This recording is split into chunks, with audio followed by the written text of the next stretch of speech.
कुछ दिन पहले हमने ये हैदर भाई का स्टेटमेंट सुना, तो इसके बारे में क्या बोलेंगे आप?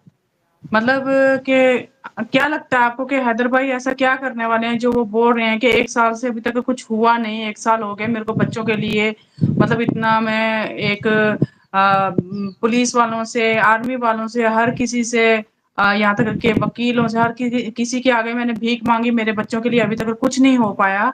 तो इसके आगे क्या बोलेंगे आप? क्या होने वाला, क्या करने वाले हैं हैदर भाई? आपको इस देखिए, बारे में हैदर कुछ भाई के पता है? बारे में अगर बात की जाए तो हैदर भाई बिल्कुल निराश होकर और उनका दिल टूटा हुआ था जब उन्होंने वो लाइव की थी। और उसमें वो बिल्कुल नाउम्मीद होकर उन्होंने कहा था कि मैं, शायद आपने सुना होगा गौर से, उसमें कह रहे थे पहले 6 महीने रोशन अली अजीम साहब ने मेरे केस,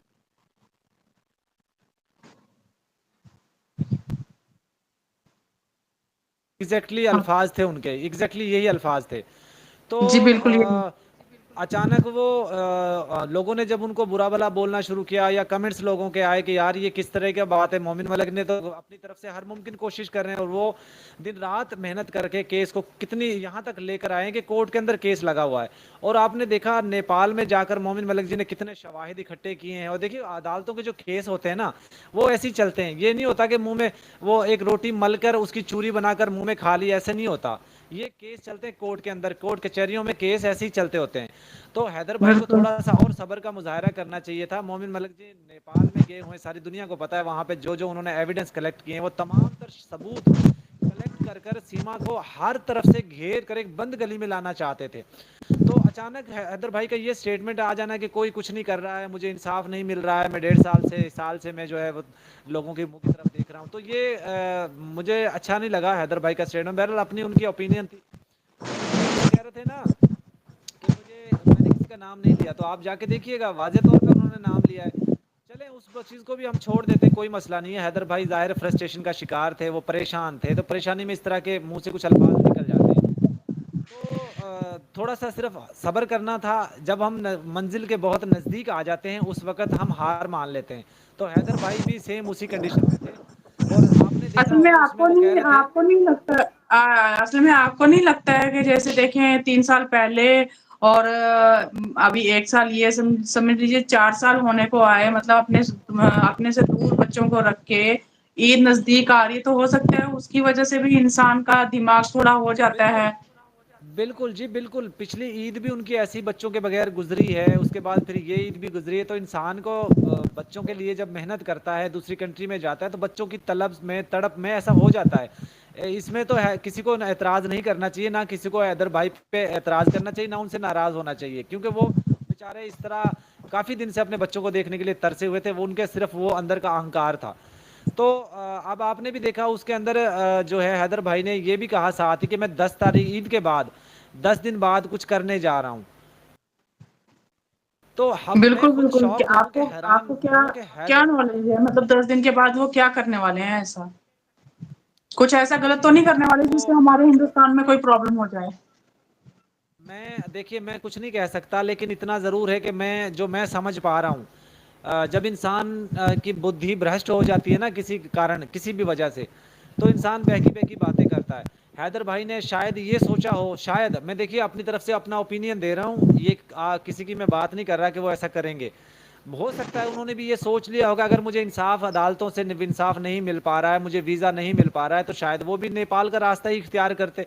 जाहिर है उनको तो सारी दुनिया जानती है, पूरा हिंदुस्तान जानता है, पूरा पाकिस्तान जानता है कि उनके बच्चे वहाँ पे स्टक हुए पड़े, फंसे पड़े। तो शायद उनके लिए वो उन्होंने सोचा हो, या तो वो सोच रहे होंगे कि मैं कोई और लॉयर हायर करूँगा, या वो सोच रहे होंगे कि मैं खुद नेपाल के रास्ते हिंदुस्तान चला जाऊँगा, या वो सोच रहे होंगे जिस तरह बहुत दफ़ा वो कह चुके हैं कि मैं बिजली को हाथ लगाऊंगा, या कुछ इस तरह की चीज़ें, अल्लाह ना करे कुछ ऐसा भी हो, तो वो किसी भी हद तक जा सकते हैं। जाहिर है, जब इंसान बच्चों के लिए, अपनी फैमिली के लिए मरता है, जीता है, उनके लिए कमाई करने के लिए तो जाता है, जब उसको वो नहीं मिल पाते तो फिर कुछ भी कर तो सकता है देखो, मैं इंसान। आपको ये बोलती हूँ, अगर ऑलरेडी ये सीमा नेपाल का रास्ता मतलब इसने अपनाया, और हमारे हिंदुस्तान में मतलब इतनी इतनी मुसीबतें आ रही है जब से ये आई है तब से, और ऊपर से हमारे यहाँ के न्यूज चैनल वाले मतलब एक इसको बहुत ही हाईलाइट कर रहे हैं कि सीमा का ये बयान है, सीमा का वो बयान है। मैं उन न्यूज वालों को यही बोलना चाहती हूँ कि मतलब अगर आपको ये लग रहा है कि सीमा के बोलने से हाँ भाई ये सब कुछ हो रहा है कि पाकिस्तान में जी भेजते हैं बच्चों को, आतंकवादी बनाते हैं, ये करते हैं, तो फिर आपने सीमा को यहाँ पर क्यों रखा हुआ है? और मैं ये बहुत बड़ा आपको सवाल पूछती है। हूँ मैं आपको ये पूछती हूँ कि मतलब जैसे अगर हैदर भाई भी वही रास्ता इख्तियार कर रहे हैं, तो इसका मतलब ये हुआ कि फिर सीमा की और हैदर की दोनों की एक ही बात है। यहाँ पर पहले सीमा को भेजा गया, अब हैदर को यहाँ पर नहीं आने के लिए, और हैदर भी अब यहाँ पर आके यहाँ पर बहुत बड़ा कुछ कांड करने वाले हैं। ये भी तो हो सकता देखिए है। जी, ये तो मैं नहीं कह पा रहा हूँ, ये आपकी अपनी थिंकिंग है। थिंकिंग आप बता रहे हैं कि हो सकता है ऐसा। देखिए अभी मैं आपको बताऊं, हैदर ने जो एक कल लाइव की थी दोबारा से, जिसमें उन्होंने कहा था मैंने किसी का नाम नहीं लिया, मैंने किसी को बुरा भला नहीं बोला, मैंने कभी भी मोमिन मलिक जी के बारे में ऐसा नहीं कहा।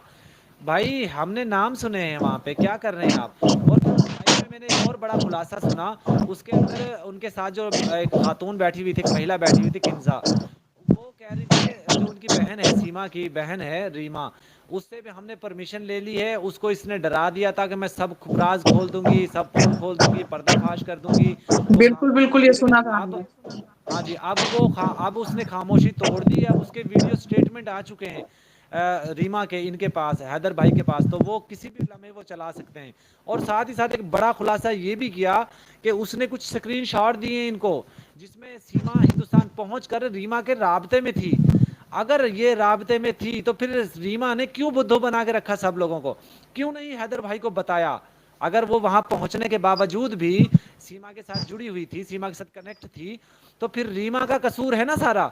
रीमा ने क्यों नहीं हैदर को बिल्कुल। इन्फॉर्म किया कि तुम्हारे बच्चे वहां जाना चाह रहे हैं? फिर तो इसको ये भी पता होगा कि वहां जाने वाली है, और इसकी बात भी होती रहती थी लप्पू के साथ। और जिस तरह वो सीमा बताती थी कि मेरी मेरी दोस्तें थी कुछ, कलसूम और पता नहीं और क्या नाम ले रही थी, वो लप्पू से बात भी क्या करती थी। तो फिर तो ये वाजह बिल्कुल। हो जाता है कि रीमा भी किस कांड में इनके शामिल है। और जिस तरह रीमा को सीमा ने खामोश करवाया है, आपने भी देखा होगा।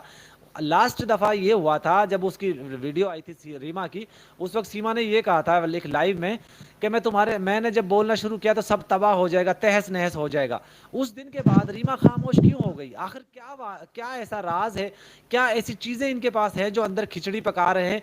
अगर उस चीज को देखते हैं तो फिर ये आशंका जो आपने जताई कि कहीं हैदर और ये मिलजुल कर, तो फिर वो उस तरफ इशारा जरूर करती हैं, अगर आपकी बात किया जाए तो। बिल्कुल। और अर्शद भाई, मैं आपको ये पूछना चाहती हूँ, तो वो एक मतलब इस चीज़ को ख़त्म करने के लिए क्यों नहीं फेस अपना खुला छोड़, फ़ोन से तो उसको कोई छीन के लेना नहीं लगा। तो इस बारे में आप कुछ बोलेंगे?